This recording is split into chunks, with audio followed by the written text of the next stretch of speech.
बहुत पुराने समय की बात है। आर्यगढ़ नाम का एक राज्य था जहां हर सुबह मंदिरों की घंटियां और राजमहल के आंगन में बजती वीणा की ध्वनि एक साथ गूंजती थी। वहां की रानी थी मायरा, सुंदर, बुद्धिमान, परंतु उतनी ही जिद्दी भी।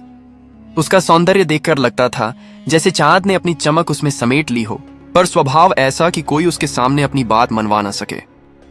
राजा वीरेंद्र सिंह उससे अपार प्रेम करते थे, पर उनकी सबसे बड़ी चिंता थी रानी की जिद। रानी मायरा को एक बात मन में बैठ गई थी। वह अपने महल के पीछे बने विशाल उद्यान में एक सुनहरा कमल खिलाना चाहती थी। राजवैद्य ने समझाया कि वह फूल केवल चमत्कारी सरोवर में ही खिलता है, जो हिमगिरी के पार 7 घाटियों के उस पार है, जहां कोई कभी लौटकर नहीं आया। पर मायरा ने निश्चय कर लिया, अगर मेरा राज्य सच में मुझसे प्रेम करता है तो मेरे लिए वह फूल आएगा।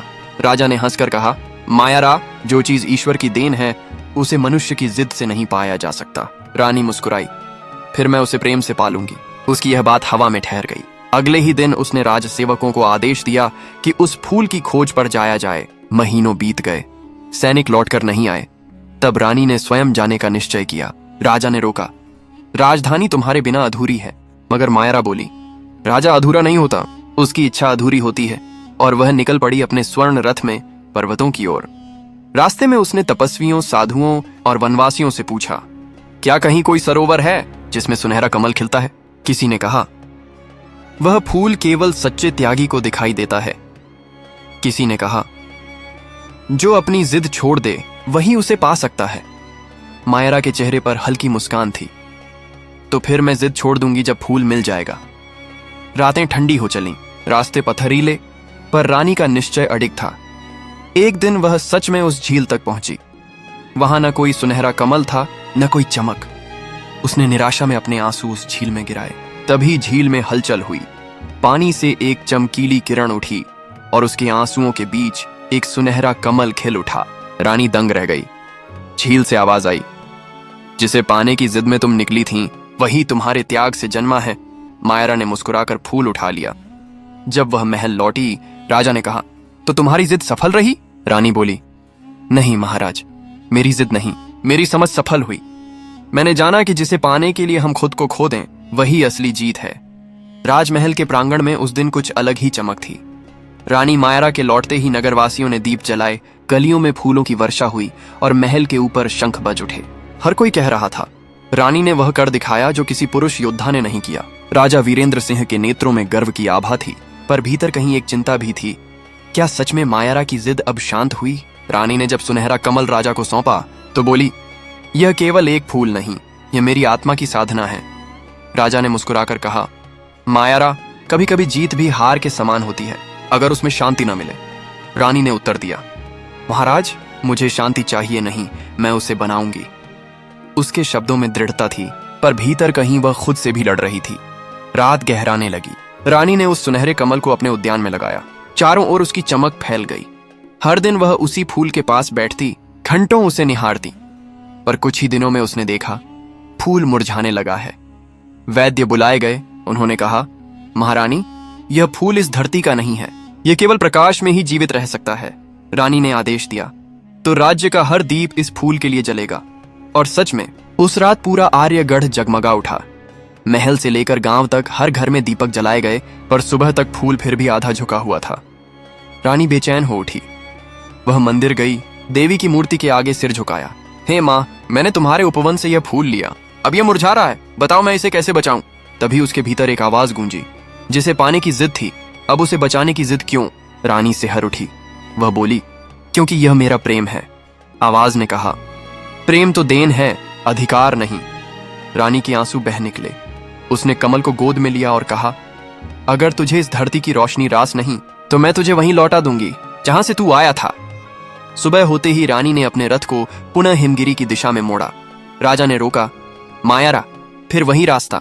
रानी ने शांत स्वर में कहा, पहले मैं पाने की जिद में निकली थी, अब छोड़ने की समझ में जा रही हूं। यात्रा कठिन थी, पर इस बार उसके कदमों में न उत्साह था न भय, बस एक अजीब सी शांति। जब वह झील के पास पहुंची तो देखा, वह सुनहरा कमल अपने आप झिलमिलाने लगा। रानी ने धीरे से उसे पानी में रखा। जैसे ही फूल झील को छूता है, पानी में सोने सी लहरें उठती हैं और उसमें से रानी का प्रतिबिंब उभर आता है। पर इस बार उसमें वही अहंकार नहीं था, केवल कोमलता थी। झील से फिर वही स्वर उठा, अब तुम जान गई हो कि पाने से नहीं, त्याग से जीवन खिलता है। रानी ने मुस्कुराकर आंखें बंद की। जब उसने आंखें खोली, झील का जल शांत था और फूल धीरे धीरे विलीन हो गया। वह खाली हाथ लौटी, पर उसकी आंखों में एक नई चमक थी, शांति की। जब वह महल पहुंची, राजा ने पूछा, फूल कहाँ है? रानी बोली, अब वह मेरे भीतर है। और सच में उसी दिन से मायारा के व्यक्तित्व में एक अद्भुत नूर आ गया था। वह पहले जैसी जिद्दी नहीं रही, पर उसकी दृढ़ता और गहराई पहले से कहीं अधिक थी। राज्य में लोग कहते थे, हमारी रानी अब केवल सौंदर्य की नहीं, आत्मा की देवी है। समय बीता, वर्ष गुजरे, पर उस झील का नाम आज भी लोग मायारा सरोवर के नाम से जानते हैं। कहते हैं जो वहां जाता है और अपने मन की जिद छोड़ देता है, उसे वही सुनहरा कमल अपने हृदय में खिलता हुआ महसूस होता है। साल बीत गए, आर्यगढ़ में फिर से खुशहाली लौट आई। रानी मायारा अब पहले जैसी नहीं रही। उनकी आंखों में एक गहराई थी जो किसी सागर से भी गहरी लगती थी। लोग कहते थे, हमारी रानी अब बोलती नहीं, पर जब मुस्कुराती हैं तो मन शांत हो जाता है। पर भीतर कहीं मायारा अब भी सोचती थी, क्या वास्तव में मैं अपनी जिद से मुक्त हो गई हूं? एक दिन महल में एक व्यापारी आया, उसके पास दुर्लभ रत्न थे। उसने रानी को एक मणि दिखाई जो सुनहरे कमल जैसी चमक रही थी। मायारा ठिठक गई, मानो अतीत उसके सामने खड़ा हो गया हो। उसने मणि उठाई और बोली, ये कहां से मिली? व्यापारी ने कहा, हिमगिरी के पार एक सरोवर के किनारे पड़ी थी। कहते हैं यह किसी देवी के आंसू से बनी है।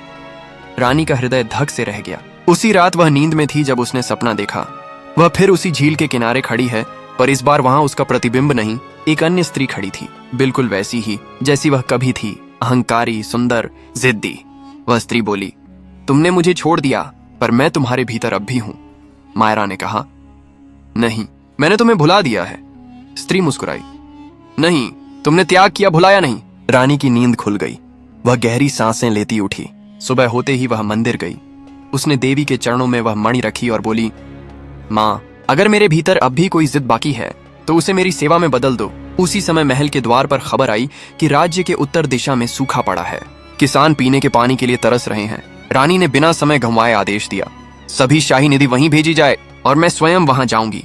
राजा ने आश्चर्य से कहा, रानी, वहां तो धूल और राख के सिवा कुछ नहीं। मायरा मुस्कुराई, जहां जीवन की पीड़ा है वहीं मेरी परीक्षा है। रानी अपने रथ में बैठी और निकल पड़ी। जब वह वहां पहुंची तो देखा धरती फटी हुई थी, बच्चे रो रहे थे और औरतें आकाश की ओर निहार रही थीं। मायारा ने अपने हाथों से लोगों में पानी बांटा, कुएं खुदवाए और महीनों वहीं रहकर खेतों में बीज बोए। धीरे धीरे बारिश आई। लोग बोले, रानी मायारा हमारे लिए वरदान है। पर रानी ने कहा, नहीं, यह तुम्हारा विश्वास है जिसने धरती को जगा दिया। उसी रात जब वह विश्राम के लिए बैठी, आकाश में बिजली चमकी और दूर क्षितिज पर उसने देखा एक झिलमिलाती किरण, ठीक वैसी जैसी कभी उस झील में उठी थी। उसने मन ही मन कहा, अब मैं समझी माँ, सच्चा कमल बाहर नहीं, लोगों के दिलों में खिलता है। सुबह जब वह आर्यगढ़ लौटी तो उसकी चाल में कोई गर्व नहीं था, बस एक शांति थी, जैसे नदी सागर से मिल चुकी हो। महल के द्वार पर राजा खड़े थे। बोले, मायारा, अब तुम्हारे चेहरे पर वही तेज है जो पहले सुनहरे कमल में था। रानी ने हंसकर कहा, महाराज, अब मैं वही कमल हूं। राजा ने झुककर उसके चरणों को छुआ। उस क्षण पूरा महल दीपों से भर गया। कहा जाता है उस दिन से आर्यगढ़ में कभी सूखा नहीं पड़ा, क्योंकि हर हृदय में करुणा का कमल खिल गया था और रानी मायरा का नाम अमर हो गया। वह रानी जिसने अपनी जिद को करुणा में बदल दिया। सालों बीत चुके थे। आर्यगढ़ अब समृद्ध और शांत था। रानी मायरा वृद्ध हो चली थी, पर उनके चेहरे पर ऐसी आभा थी जो किसी देवी की मूर्ति जैसी लगती थी। उनके बालों में सफेदी थी, पर उनकी आंखों में अब भी वही उजाला था जो कभी सुनहरे कमल में झिलमिलाया करता था। अब वे महल की छत पर हर सुबह बैठती, दूर क्षितिज की ओर देखती और धीरे से मुस्कुरा देती। राजा वीरेंद्र सिंह का स्वास्थ्य भी कमजोर पड़ गया था। एक दिन उन्होंने रानी से कहा, मायारा, हमने राज्य को समृद्ध बना दिया, पर अब समय है कि हम अपनी विरासत को किसी और हाथों में सौंप दें। मायरा ने कहा, महाराज, राज्य नहीं, विचार सौंपिए, ताकि आने वाली पीढ़ियां सीख सकें कि शक्ति जिद में नहीं, संयम में है।